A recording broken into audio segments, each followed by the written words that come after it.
Hey everyone, just going to do a quick video update on how I would like the turn orders for our play-by-email campaign to be submitted. Everybody's going to have access to this sheet that I have here in front of me. This is the movement and build sheet as a form fillable PDF. I'm using Adobe Acrobat Reader. It's a free PDF reader, and it should be able to uh, utilize the form fillable function of the PDF. I know other PDF readers will also do it too if you have your own that you want to use. If for some reason you're unable to utilize the form fillable portions of the form, uh, when you send your order email, if you could just basically use the format that you find in the sheet to do that submission, that would help me out tremendously. But what we're going to do in order to fill this out is you're going to put in your country. We'll use France as an example. And then the turn, so it'll be France 1 for a turn. The first top portion is naval movement. And so if you have any fleets that you need to move from one sea zone to another sea zone, or if you have any land forces that you want to board transport fleets, that's when you would use the naval movement portion. So for example, if we had a couple of land troops that were in northern France and we wanted them to board a transport fleet to move over to Canada, what we would say is we would go northern France to the eastern Atlantic. And then we would say 2SP, and that would tell me to move 2SP from northern France to the eastern Atlantic. And the reason why that we know what northern France code is, NFR, the eastern Atlantic code is EAT, is because everybody's also going to have access to this sheet here. This is basically every territory with its code.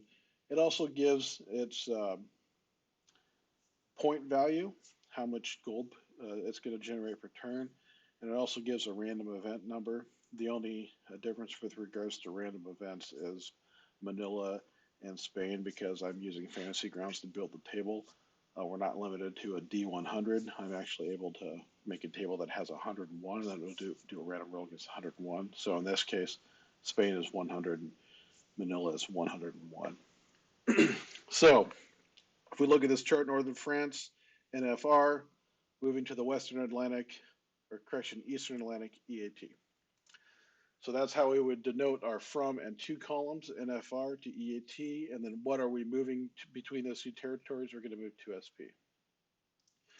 Now, if we wanted to move this fleet, we move from the eastern Atlantic to the western Atlantic, and it's going to be a transport fleet, but it's going to have a little bit of an escort. It's going to be a heavy fleet, two medium fleets, and then one transport fleet. And we also have this column with battle question mark for those countries that have fleets. Uh, you need to let me know if they're on a footing to look for battle or if they're on a footing to avoid battle. So if you want battle, you can just say yes. And the important thing to consider is if you're trying to do any type of transporting troops and you want to offload troops onto a territory, if there's an enemy fleet in that sea zone, you have to engage the enemy fleet and drive them off to be able to land those troops. Essentially, those enemy fleets are considered to be blockading the ports that you want to land your troops at until the fleet is driven off, and that's the case whether it's an amphibious invasion or whether you're just transporting to a friendly territory. So that's going to be generally the way the case is for any type of naval movement, and again, for loading land troops onto transport fleets. The territory you're moving from, territory you're moving to, what it is you're actually moving, and then whether or not you want to do battle. Then we move to the land movement phase, and this will apply to everybody, whether you have a navy or not, but we'll still stick with France in this case. And again, just like the naval movement, you're going to have what you want to move from, where you want to move to, northern France to the Netherlands, and we want to move to SP.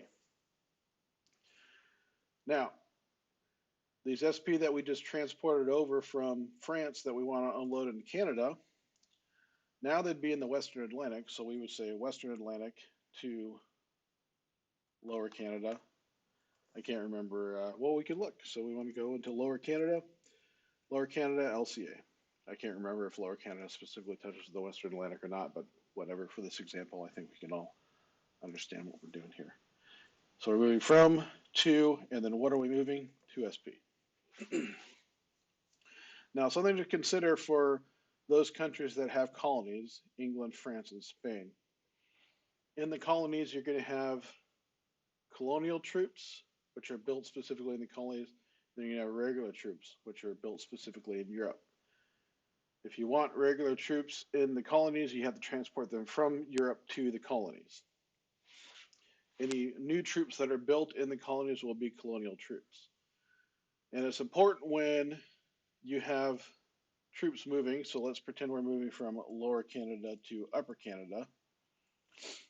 You need to differentiate what specifically you're moving. You can't just say, I want to move to SP if there's both colonial and regular SPs. You need to specifically tell me what type of SP that it is that you're moving in those territories. So you need to be specific in that regard. You don't necessarily have to be specific when the context is obvious. For example, moving from northern France to the eastern Atlantic, they can only be regular SP in that case. You can say up here, I want to make it, move regular SP just to kind of maintain some consistency for yourself. That's completely up to you. But when you're in a territory that has both colonial and regular SP, you do need to differentiate or specify which one you're moving. Then we get to the guard units and leader movements. This is the secret hidden movement. Everybody has leaders. Some countries have all additional guard units on top of their regular units. These units won't be public. They'll only be revealed when an actual battle occurs. And they move in the same way that normal land SP do. So you'll just follow the same format. And then to help differentiate, when you want to move a general, each general will be specifically not named, but numbered. You'll have a king or something akin to a king. And then you'll have Subgeneral 1, Subgeneral 2, Subgeneral 3. You need to specifically say Subgeneral 1, Subgeneral 2, Subgeneral 3. Don't just say, I'm moving 2 subgenerals. Each subgeneral is specifically, it matters, especially when it comes to casualties and stuff like that. So if you had a subgeneral in northern France and you're moving them to the Netherlands, well, you have 2 subgenerals. Let's pretend there's 2 subgenerals located in northern France. And you wanted to move one of them to the Netherlands. You need to say, you can't just say, I'm moving subgeneral. Don't do this. That is not enough information. I need to know specifically which subgeneral you are moving into the Netherlands. You could put SG1. You could put SG, probably do it that way. You could type it out, Subgeneral 1, or you could say SG1. One of those two would be appropriate, or SG2 or SG3 as appropriate to whichever specific subgeneral it is that you're moving. This will especially make sense when you get the initial handout for your initial setup, because each subgeneral will be lined out, and you have to specify what territories each subgeneral moving in, or are you placing each subgeneral into. And then going down to builds, again, our three letter code that we're going to be using. Let's use Southern France in this case. Southern France, and I don't exactly know what the cost is, but let's say Southern France is going to build a light fleet.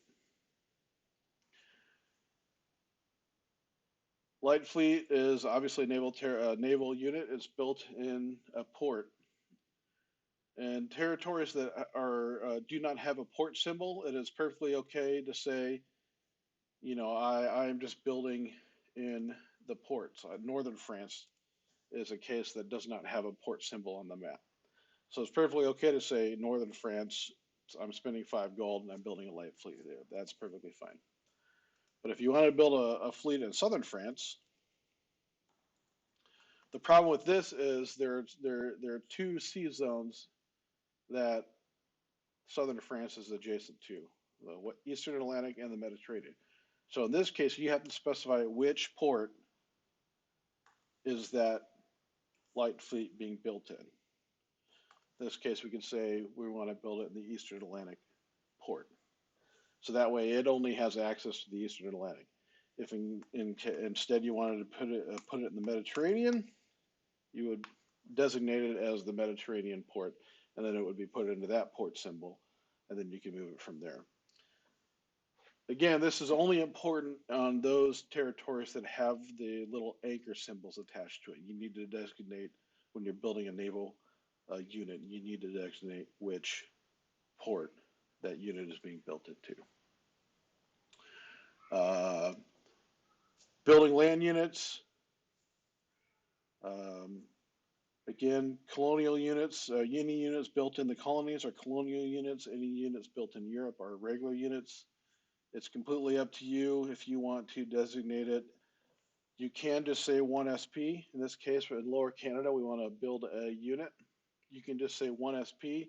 I will know just from the fact that you're building in Lower Canada that it's going to be a colonial unit. You can, again, for your own internal consistency, if you want to put one colonial SP, that is perfectly okay as well. Again, that is completely your choice.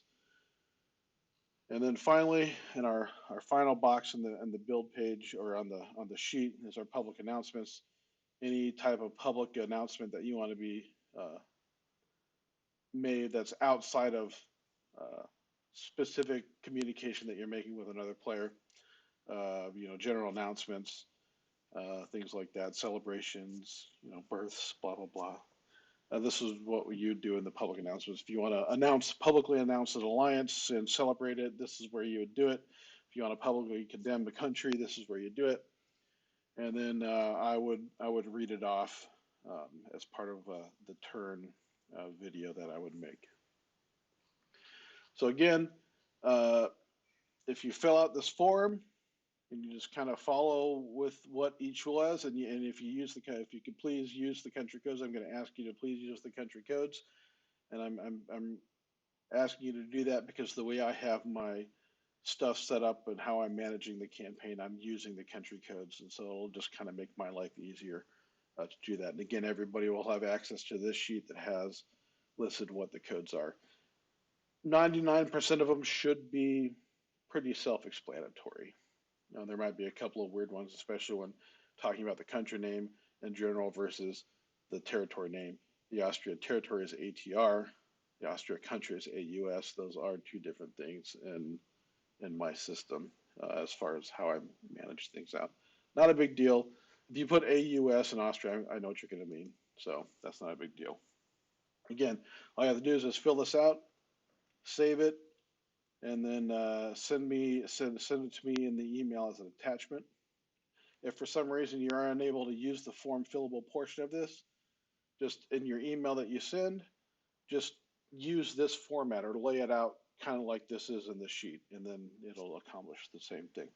And I would really appreciate that. It'd make my life a lot easier. But that gets to the emails, and then this is all I have to, and then we'll be done for this video. When you're sending orders, if you could highlight the subject as orders and then your country and then the turn number. So in this case, like I have listed orders, Prussia turn 1, orders, Spain turn 1, orders, Austria turn 1, etc. If you're going to send an email to another country, because all I'm going to do is when you do send me an email that you want sent to another country, I'm basically just going to edit out the header that, the forward part that says who it's from, what I'm forwarding. I'm going to delete that out of it, but I'm just going to basically forward the message that you send me directly to the player of the country you want to receive it. So if you could please do me a favor and in the subject setting, subject of the email, just put message and then your country and then who you're sending it to. So like this, I have message Prussia to Austria. And then finally, if you just have a question that you need to ask or you want some clarification or something, if you could head the subject as with the word question. And again, some of this might be seem a little bit pedantic, but I need some way to kind of manage and organize the chaos because I'm going to be getting a lot of emails sent in. And fortunately, I do have a dedicated email that is for just this campaign, so I'm not going to also be getting other emails on top of it like I did in previous campaigns. But at least if we can kind of